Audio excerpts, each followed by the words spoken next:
Et aujourd'hui, on est à Saint-Marcel pour parler de quelque chose de très bon, de très savoureux. Et on est là avec Monsieur Paolo qui nous parlera de son entreprise qui a commencé il y a beaucoup d'années. Et ici, on produit quelque chose qui va dans tout le monde, je dirais même, au moins dans l'Europe et dans le Val d'Aoste sûrement. Oui, c'est le jambon que nous produisons pendant 35 années. Et c'est un jambon tout à fait particulier parce que nous utilisons des herbes qui donnent une aromatisation particulière au jambon. C'est le jambon de Saint-Marcel, qui est un jambon cru, que nous séchons ici à Saint-Marcel et qui a une histoire qui est assez particulière parce que nous parlons du séchage avec des herbes qui sont mises dans le lard et l'huile essentielle des herbes entre dans le jambon, dans le gras du jambon. Et cela donne une aromatisation particulière au jambon.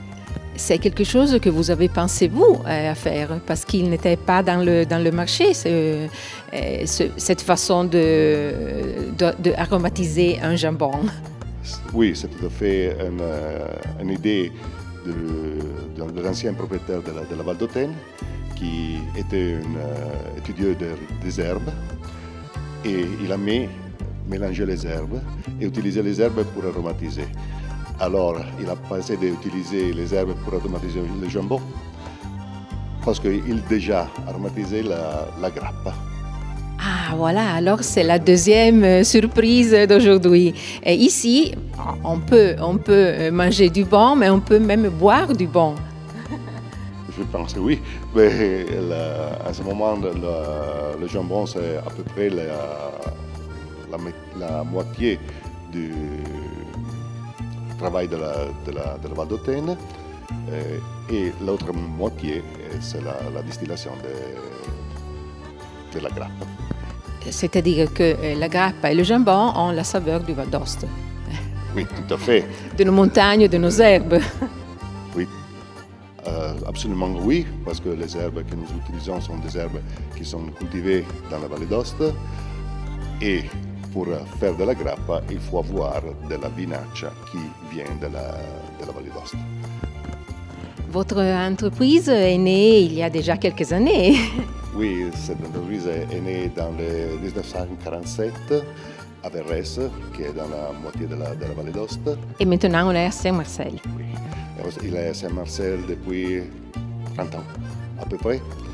Et le jambon est né à Saint-Marcel. L'idée est née à Saint-Marcel et c'est pour ça qu'il s'appelle le jambon de Saint-Marcel, bien sûr. Et vous avez eu des idées très innovatives pour faire connaître votre jambon. Oui, nous avons une bonne idée, je pense, qui sont les merenderiers. Les merenderiers sont des lieux où on peut manger le jambon à toute l'heure de la journée.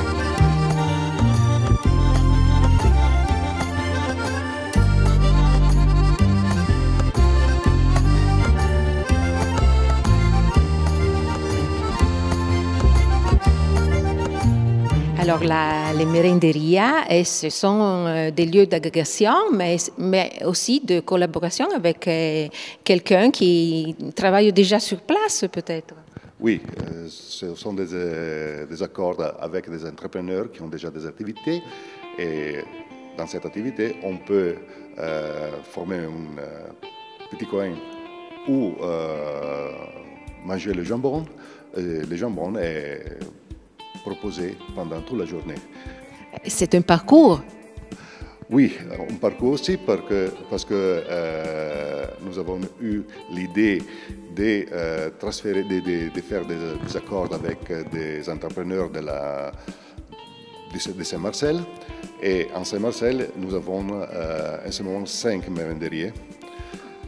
Oui, qui vont en altitude de 1500 mètres Ça commence où? De quel amont? Alors, nous avons fondé la route du jambon, la via del prosciutto, qui part de notre activité et arrive jusqu'au Les Druges, qui est ce lieu Bien à nous. panoramique qui est à peu près à 1600 mètres d'altitude.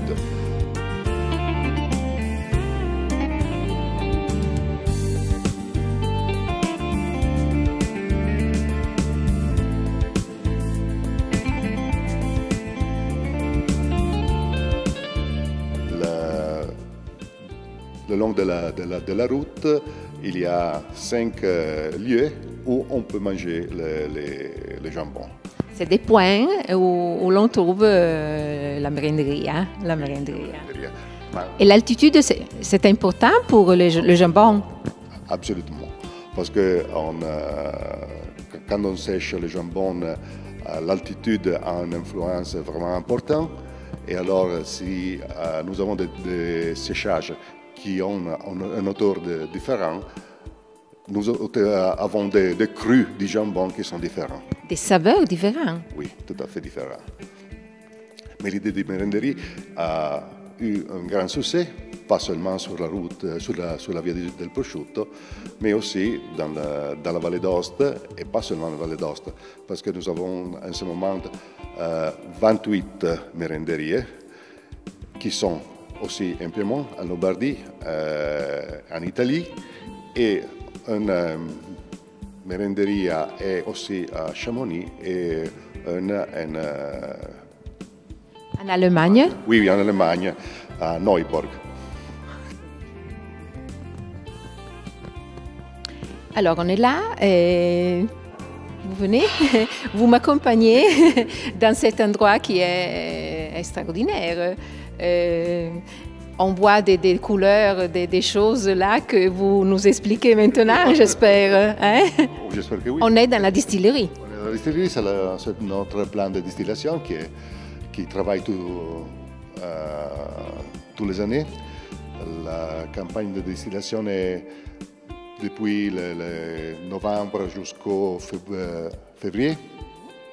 On distille ce qu'en Italie s'appelle vinaccia. La vinaccia. Mar pour les Français. Et en Italie, on produit, en distillant de la vinaccia, seulement de la grappa, parce que grappa, c'est un nom d'appellation pour l'Italie. Autrefois, on peut... Eau de vie, on dirait, mais ce n'est pas la même chose. Non, absolument pas. Absolument pas. Parce que eau de vie des mares, c'est l'addition pour les eaux de vie qui ne sont pas italiennes. C'est bien de le souligner. Oui, ok. Et c'est important pour nous. C'est ça, oui, c'est vrai. Et vive. Et donc, ça, comment ça se passe? Au mois de novembre, ça commence? Oui, ça commence à peu près à novembre parce qu'on a la récolte du mar après les vendanges. Oui. Et ici, on distille principalement de mares qui sont de la Vallée d'Aoste. Et on produit ce que nous appelons monovitigni ou singolo vitigno, qui sont des grappes qui dérivent des mares qui a généré un vin. Le vin est un vin DOC, alors la grappa aussi peut porter le même nom du vin. Ah, je ne savais pas ça. Très intéressant. C'est-à-dire que vous avez de la grappe, par exemple, qui s'appelle Blanc de Morges et de la Salle. Parce que le cépage, c'est un prié blanc, mais le vin blanc de Morges de la Salle et la grappa peut porter le même nom. Je comprends. Et combien de temps il faut pour distiller complètement tout le parcours? Tout le parcours.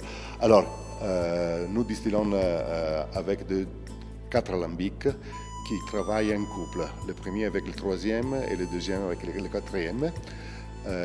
Chaque distillation est appelée cotta.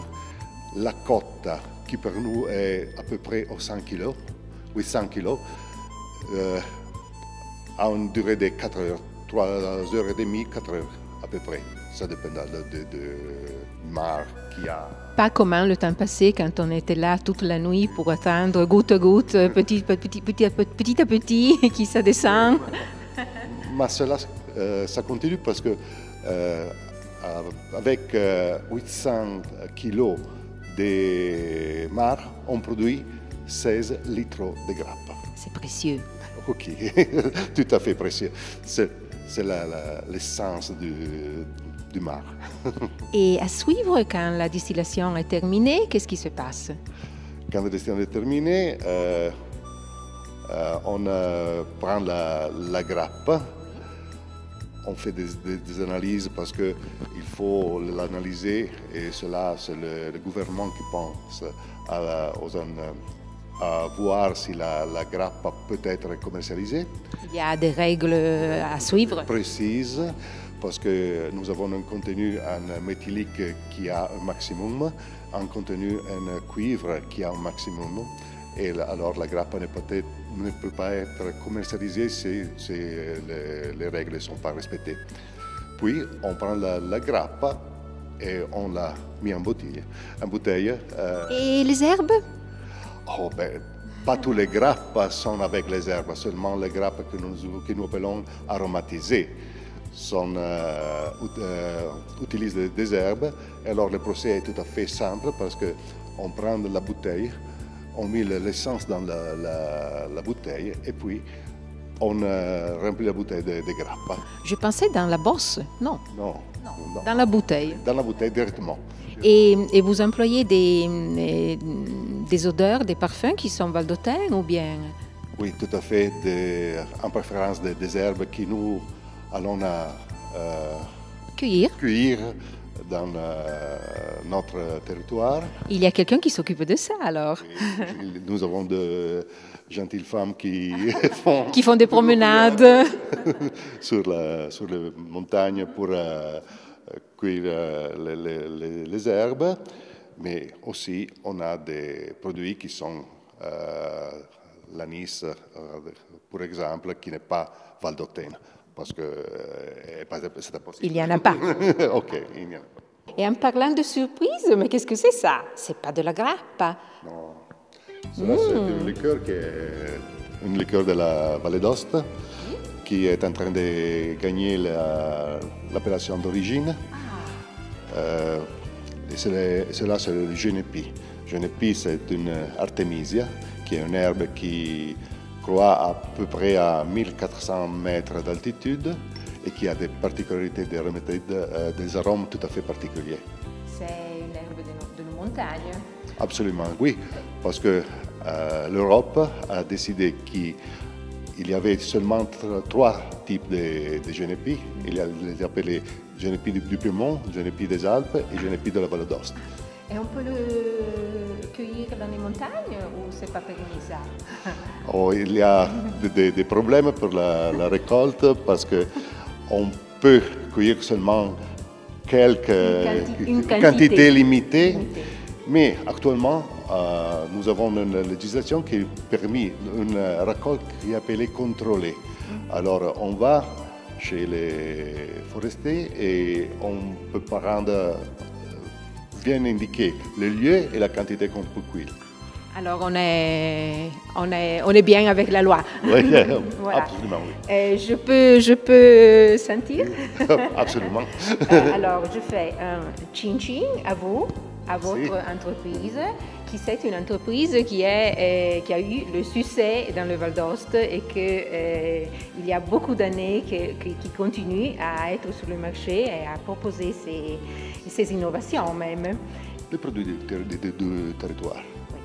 Alors, et je voudrais bien vous faire mes meilleurs souhaits pour le futur. Merci. Et je ferai même les souhaits à tous ceux qui ont dans le Val d'Aoste, les jeunes et moins jeunes, qui ont des idées qui peuvent renouveler notre terroir, hein, et nous faire connaître dans le monde.